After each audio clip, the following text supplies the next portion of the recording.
Hey, welcome to Healthy Habits, Eat Well, Be Well. We are on week 4. I can't believe that happened already. Talking today about physical activity and exercise. So some things to think about at the beginning. Of course, what does being fit mean to you? And why do you want to be fit?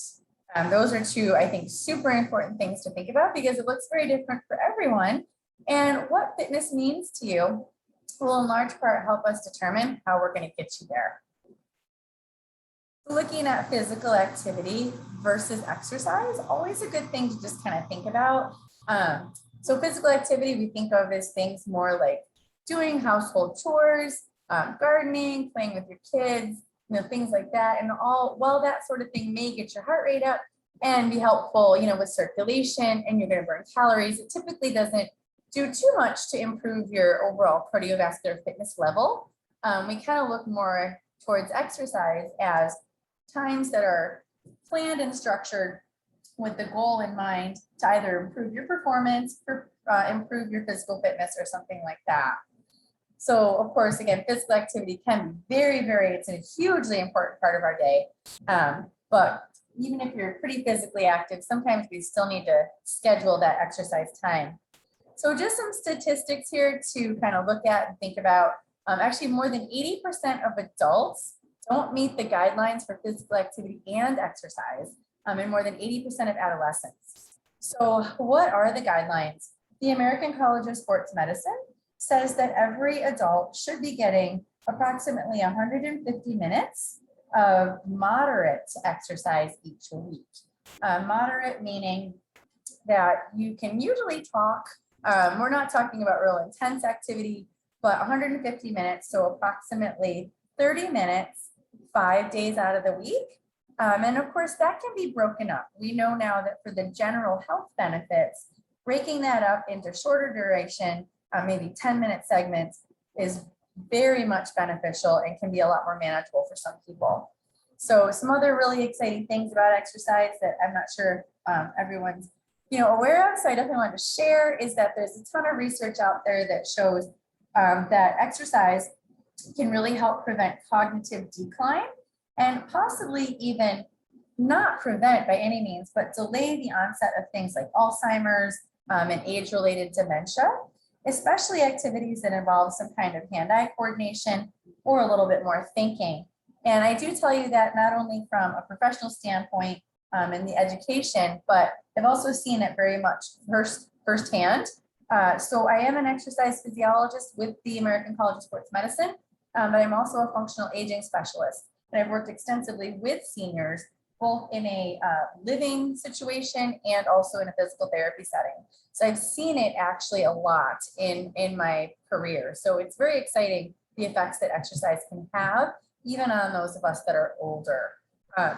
So mental health, exercise has a huge impact on mental health, not only for basic well-being, reducing tension, stabilizing our mood, reducing stress, reducing anxiety. But when we exercise, when we get our body temperature up, we get our heart rate up, we start breathing heavier, our bodies release different types of hormones that really lead to that sense of well-being, the endorphins.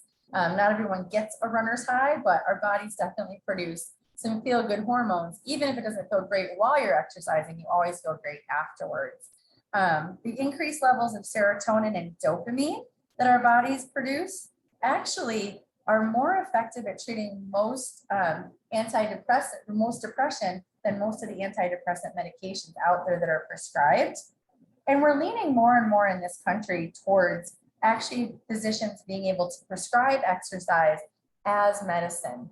We're not there yet, but hopefully we'll get there in our lifetime. There is a huge movement through American College of Sports Medicine called Exercise as Medicine, and that is one of their primary goals, is to get us to that point where our health insurance will actually reimburse for that. Because we know that not just as with mental health, but so many things like blood sugar control, blood pressure control, the important role that exercise plays can a lot of times be even more effective than most of the pharmaceutical medications being prescribed. So we talked already about this a little bit, so I won't spend too much time on it, but cognitive function, I can't say that enough. Regular exercise, so many studies show people who are engaged in regular exercise are definitely seem to retain more cognitive abilities as they age. And some of that is really genetically determined, but we can actually see physical differences in the brains of people after training versus before. So some exciting new research happening there now that our population is aging so much. So posture control, isn't that a scary photo? Yikes. Regular activity and range of motion can really help to prevent a lot of the most commonly diagnosed musculoskeletal disorders that account for so many of most of the workman's compensation claims out there, missed days at work. So things like low back pain, tension headaches, even the carpal tunnel, stuff like that. We can really help to alleviate those symptoms, improve things through some basic range of motion and strengthening in the areas that need it, stretching in the areas that are tight. So I do a full body stretch class a couple of days a week where we really focus a lot. A lot. I'm pulling back those shoulder blades, opening up the chest, the hip flexors, they get so tight when you sit all day that really can contribute to lower back pain. Your head weighs as much as a bowling ball. If your workstation is not set up ergonomically correct and you're constantly leaning forward, just the weight of your head and the tension of all those muscles, the outcome is not going to be good. So if that's something you're struggling with, let me know. I can definitely help with that. But of course, quality of life. We talked about the minimum guidelines. So AHA is American Heart Association. They're in line with American College of Sports Medicine with the 150 minutes per week. And, just keeping in mind, exercise, of course, is not going to stop us from aging, but it can so improve and enhance our quality of life. And we do really know that a lot of the age-related declines that we see in things like metabolism can largely be attributed to the muscle loss that we also experience with age, known as sarcopenia. So it's the atrophy that happens. And of course, some of that is due to other issues, of course, but we can counteract it. Because I've done it, I've seen it firsthand, and the research supports it. You are never too old to increase your strength or improve your fitness level. I have worked with people as old as 100. So I'm speaking from experience on that one. It makes such a huge difference. So some tips to increase physical activity. Of course, trying to stand more and sit less. I know that's harder in a work from home environment, but maybe you can elevate your computer. You can maybe take 5-minute standing breaks, walk around as much as you can throughout the day, taking quick stretch or movement breaks, even if it's 5 minutes, making an appointment with yourself to get that exercise in. Even if you're, parking, I realize a lot of us are not always going out, but when you do go to the grocery store or someplace else, all those little things add up. They do help with overall health, and you're going to be burning a lot more calories if you do stuff like that. Actually, fidgeting burns a lot. It's amazing. So some things to think about, maybe reframing our mindset. Being fit may not take as long as you think it does. You do not have to spend hours on the treadmill, and I call it that for a reason. I'd rather go outside, no matter how hot it is, than spend too much time on the treadmill. But benefits will begin almost immediately, but keeping in mind, reaching our long-term goals does take consistency. However, shorter bursts of activity have been shown to be very, very helpful and give great health benefits. So we'll talk a lot more about that. Where to begin? If you are someone who is not exercising currently at all, we have this, I guess it's an acronym, frequency, intensity, time, and type, the FIT principle. For a beginner, the two most important components of that are going to be the frequency and the type. Remembering establishing something, the frequency of it is much more important than the others, and making sure it's something that you love, because if you don't love it, you're not going to do it. It's going to be forced. So we want to reduce the friction of getting you started. So once we've got that established, then we can manipulate the time and the intensity after that. Making progress. So when beginning an exercise program, of course, again, we really just got to establish, I'd rather have you doing 5 minutes to start and be consistent with it, and we can build on it from there, than doing too much too soon, getting hurt, or just burned out, losing motivation. falling off the wagon. So beginning always with shorter duration is good at first, and then making progress very gradually. And I'll show you an example of that here before we're done. Overload. If we want to keep improving our fitness, we have to continue to challenge our bodies. Something I forgot to mention in the other two presentations today, and that is if you think about any team sport, you don't just consistently do the same thing all year.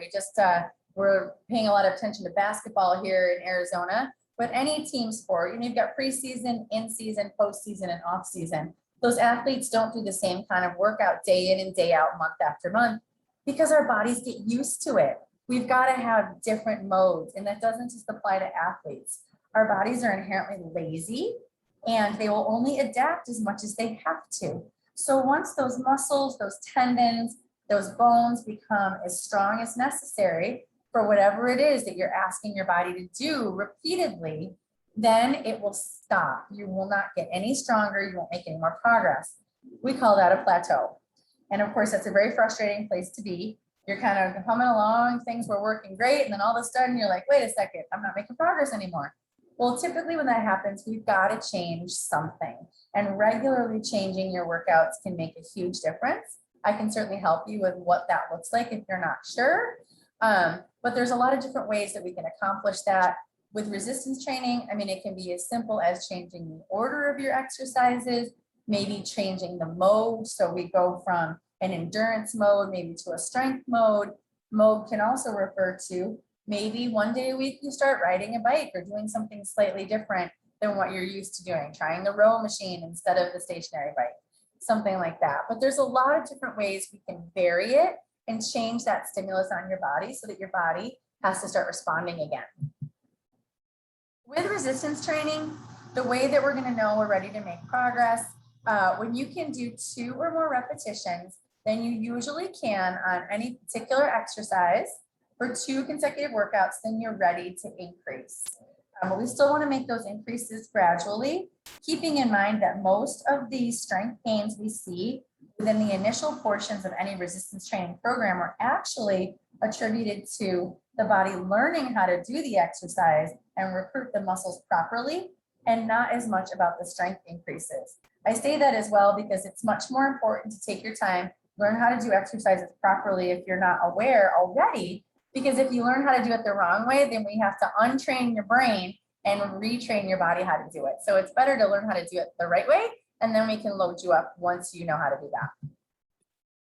All right, long-term adaptations. And I have to apologize. When I did the presentation, I had all these great arrows, the up and down arrows on each of these bullet points. Somehow when I downloaded it as the PDF, the arrows went away, and I'm really not sure why. I'm not smart enough to figure that out.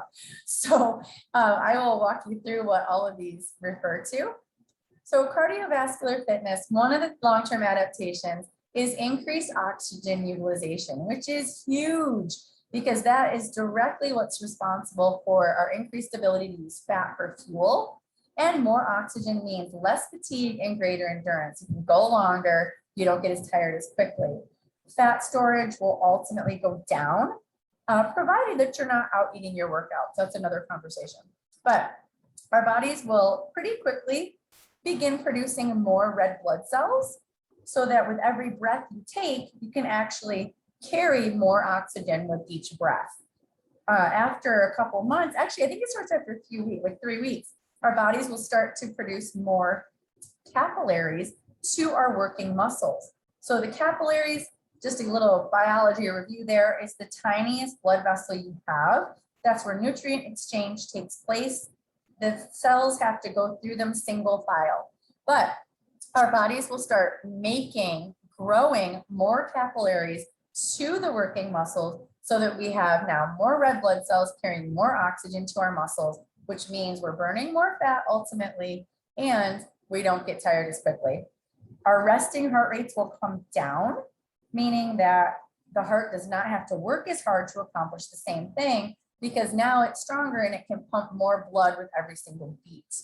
You'll also notice the more fit you get, you will actually have to work harder and harder to get your heart rate higher sometimes.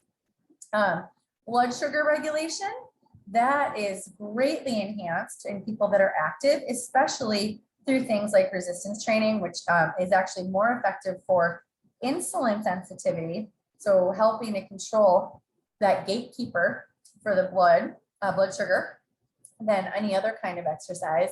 Our bodies become more efficient at converting food to energy rather than storing it, which is terribly exciting. And of course, we'll have better hormonal regulation and hopefully we'll be in a better mood. Some of that stuff happens right away. But so just really quickly, the different modes of cardio. Long, slow distance, we're typically referring to like walking or easy bike ride, something like that. Doesn't require a lot of effort, just getting out and moving, smelling the flowers, enjoying yourself, you know, walking with a friend, having a conversation. Tempo would be something that's not super comfortable, like comfortably hard or comfortably uncomfortable. You can do it, you can sustain it, but probably not for a super long time. Most people would start off, if they're beginners, trying to sustain those efforts for maybe 3 to 5 minutes and working up slowly to being able to sustain them for 20 to 40 minutes. Interval training is where we're working really hard for a short amount of time, followed by a brief rest period, and then repeating it. That's the most simple definition of it. Of course, there's a lot of variation within that. You know, different time variations, different rest periods, depending what you're doing. It can also be done, of course, with weight training. The basis of one of the high intensity interval training classes that I do, I did one yesterday in the middle of the day, actually, and I really didn't use any equipment at all other than just a couple household items and a lot of body weight. So there's a lot of different ways that we can accomplish that.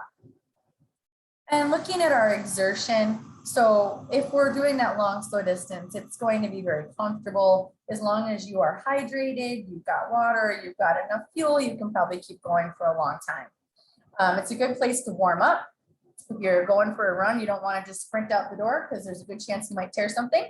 We've got to warm up first, and then we can increase the intensity. So it's a good for a warm up, usually a place that we start beginners. Challenging, you know, of course, that's going to be more the tempo where we're pushing not at 100%, but 70 to 85%. And then hard, when you're doing interval training, usually you want the interval to end pretty soon because everything starts burning. Once you are established, so you have a nice base, more with the comfortable zone here, then we can add the other two. And most good exercise programs will have a combination of all three. Rate of perceived exertion.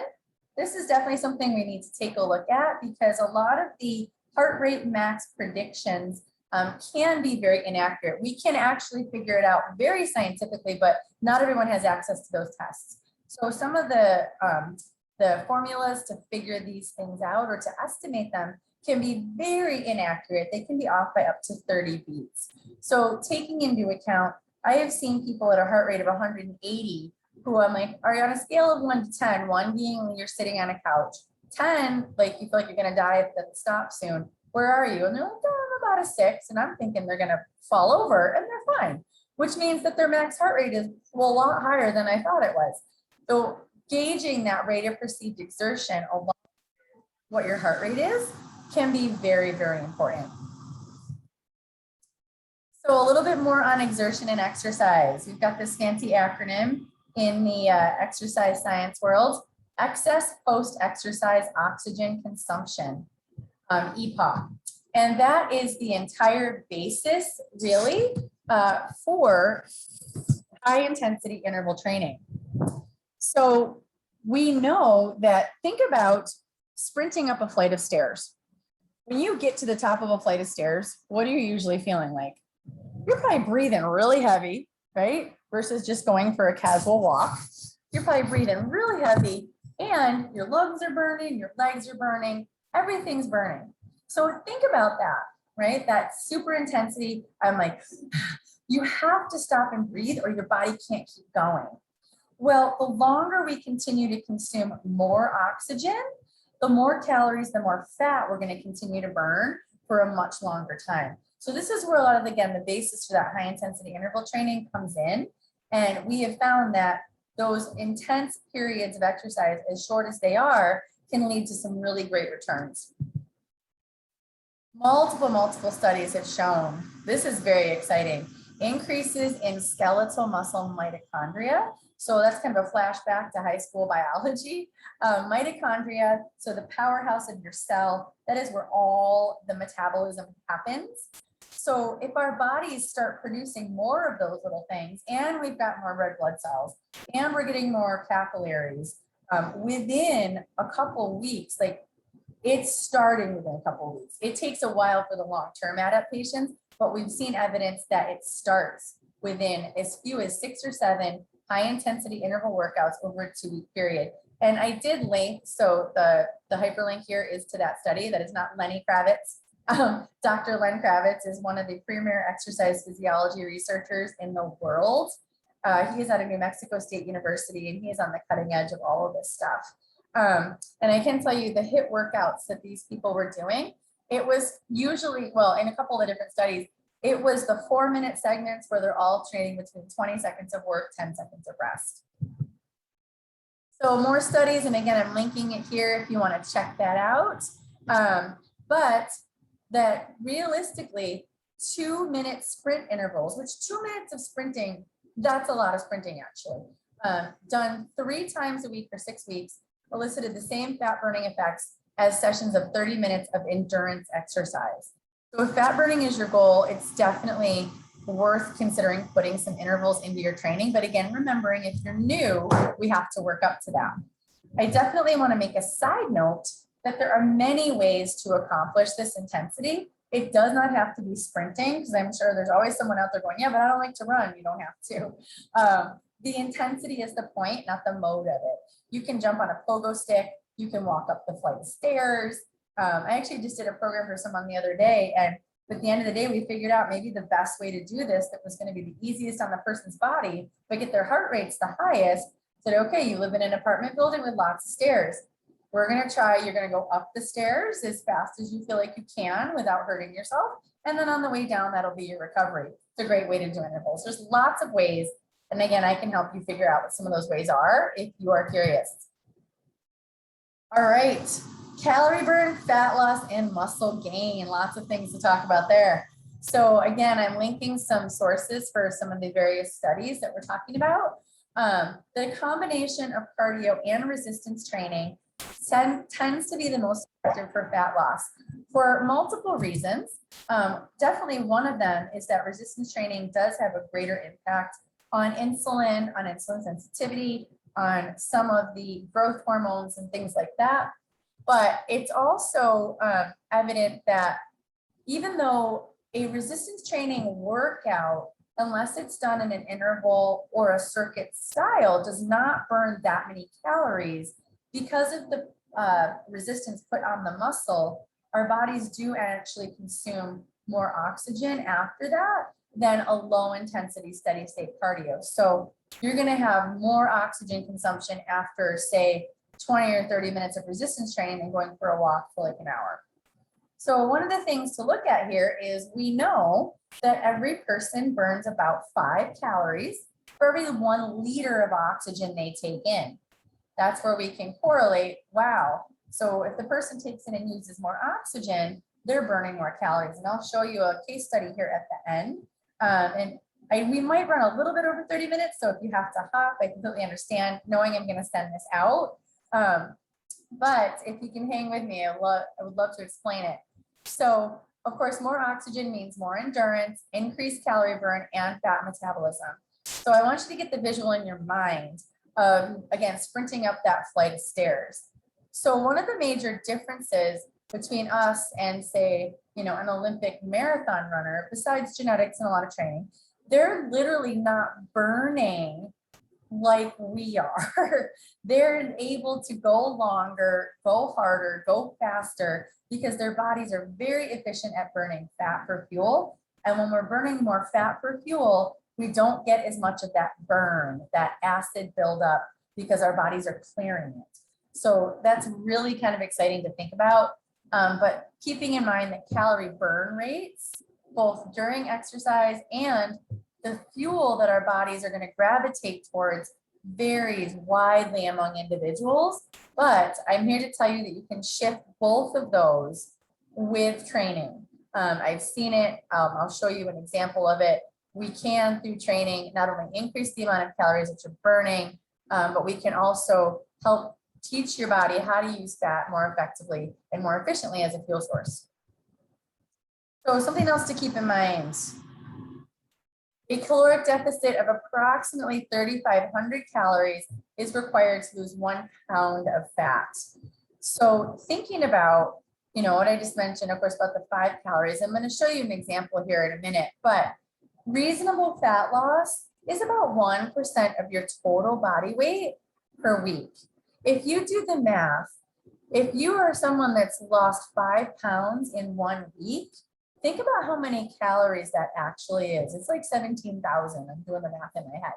But the amount of exercise it would actually take to accomplish that is almost impossible. So if you're losing weight too quickly, there's a good chance that a lot of it, as we mentioned in the last presentation, is coming from water and unfortunately probably muscle, and not all of it is coming from fat, which is the only place we really want to lose is there.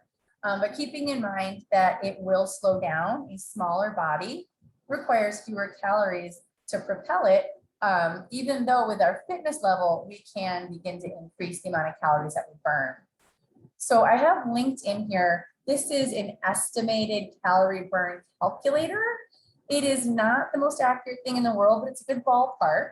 It comes out of University of Rochester, so I do trust it in that way. But keeping in mind, if you go there and you kind of calculate for yourself, it does not take into account anything but your weight. I'm here to tell you, after doing many, many, many clinical fitness tests, that men and women have different burn rates. People burn differently based on their fitness level, based on how much oxygen they take in, and how much muscle they have on their body. You can have 2 people that weigh 150 pounds. One of them can be 10% body fat and one can be 25. They are going to have different burn rates, even though they're the same weight. So again, this is a nice place to start as a ballpark, but I would always round down and be wary of activity trackers. I say that because a lot of the activity trackers overestimate how much you're burning and how far you went. My Apple Watch likes to tell me that I run 6-minute miles. I wish I ran 6-minute miles. I did when I was 23, but now I'm happy if I can go out and shuffle around and do a 10 or 11-minute mile. But it always tells me I accomplished more than I did, that I went faster than I did, that I burned more than I did. So I just don't put a lot of faith in that, other than it's nice to see some numbers, and if it motivates you, that's awesome. But just be aware of that. So these are just some screenshots from that calculator, and I linked it again right here. So this would be a 100-pound person over here. This is a 160-pound person. But again, I put this picture in here because I want to highlight, even if these people were the same weight, they are all going to burn calories at a different rate. So this is really just kind of to get a ballpark. But of course, your body weight definitely does make a difference. I think you can see that, based on the images there. So, all right, I will get through this in 3 minutes, maybe, I promise. So this is a real person. This is Gary. He's a guy I used to work with. He was a coworker, but he was also referred to us. So I think I already mentioned, I am an exercise physiologist with American College of Sports Medicine, and I used to do a lot of clinical exercise testing and prescription at a wellness center up in Flagstaff. And Gary came to us, again, as an employee, but also referred to in 2016. So 169 pounds. I don't remember how tall he is, but again, this is a picture of him pretty fit. That was not pre. We should have taken a pre photo, but blood pressure was through the roof. He was on a lot of blood pressure medication. His body composition, for a man, body composition close to 19, that's definitely a little higher than we'd like to see it. For a woman, that would be perfect, actually. So came in with a prescription. Primary goal is to strengthen the heart and the cardiovascular system. Initially, fat loss wasn't his goal, but knowing that was hopefully going to be part of it. So this looks like a giant jumble of numbers until I kind of explain it. So the first thing I want to kind of point out, this is from a breath by breath test where the person is wearing a mask. It is capturing all the oxygen going in, all the carbon dioxide going out. I trimmed this down just to give you a snapshot, because the whole thing is probably about 15 pages long. No one wants to look at that. But the big thing to look at first, this number here, 28.9, I realize that may not mean a whole lot, but to put it in perspective, we kind of ballpark an average recreational athlete, maybe someone who does 5Ks, works out somewhat regularly. They may have a VO2 volume of oxygen consumption that's somewhere between 40 and 50, like high 40s, low 50s. Olympic athletes, depending on their sport, a lot of the runners, the cyclists, they're usually well above 60. I believe Lance Armstrong was somewhere around 88, which means that guy was just not getting fatigued like the rest of us do. But anyway, below 30 is a very, very poor fitness level. So some of the things to point out here, and it'll make more sense on the consecutive slides. He never gets his heart rate above 140. He wasn't able to. His calorie burn kind of topped out around 11 calories per minute, which for a guy is pretty low actually.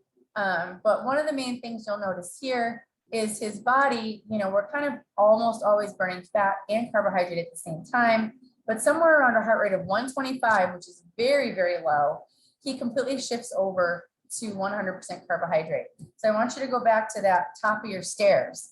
This is what the top of the stairs feels like. When your body completely switches over, you are producing acid at a furious rate, faster than your body can clear it. And we know once we see this, and once we see this number over here hit 1, they're wanting to stop pretty quickly.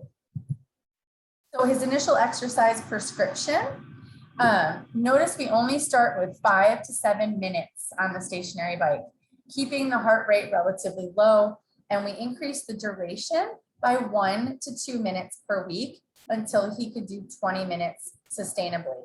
He was not even ready for the treadmill for about 3 months, and I mean to step on it. And I'm showing you this because I want to show you what is possible, but sometimes what it takes to get there. So basic resistance training, like body weight, bands, nothing crazy. So first assessment was August 2016, coming back in December. Body fat's down a little bit. At this point, we're ready to start walking on the treadmill, but still 7 to 10 minutes, still continuing on the stationary bike, heart rate pretty low, increasing duration by no more than 1 to 2 minutes per week until 30 minutes was sustainable. And again, this took about 3 months. We started adding a little bit as we could, but we did not go too fast. All right, so fast forward almost 4 months later, weight is now down pretty significantly, or at least it's starting to. That body composition is starting to shift. Blood pressure is coming down. He finally gets cleared to try to get his heart rate over 140. Remember, he couldn't to begin with. So a couple days a week, we start trying to get the heart rate higher, somewhere above 140. But again, we're starting with that tempo, that's challenging, 3 to 5 minutes. And we're only looking at increasing by 1 minute per week and maybe decreasing the rest until 30 minutes was sustainable. And that took a long time. A couple days a week, we did start adding some intervals, but again, they were short, 1 to 2 minutes. And we only changed that duration by 1 to 2 minutes per week as it was sustainable. 2 days a week, long, slow distance, go out, smell the flowers, enjoy yourself. So second set of numbers. What's really exciting here is, remember this 28 from the first slide, he has now gone to 37. That's a pretty big jump in not that much time. He was very consistent. So some of the other things you might remember, he topped out at 11 calories per minute. And previously he was burning 11 calories per minute at a heart rate of 140. Now he's burning 11 and 12 calories per minute at lower heart rates. His burn starts touching 14 calories per minute, but you'll also notice over here, we don't hit this 100 or this 1 over there until a heart rate of 153. Remembering before, he couldn't even get above 140. So we're already seeing more red blood cells, body starting to use fat better, heart not having to work as hard. All right, fast forward, final assessment here, July 2017. Keep in mind the amount of time we're looking at.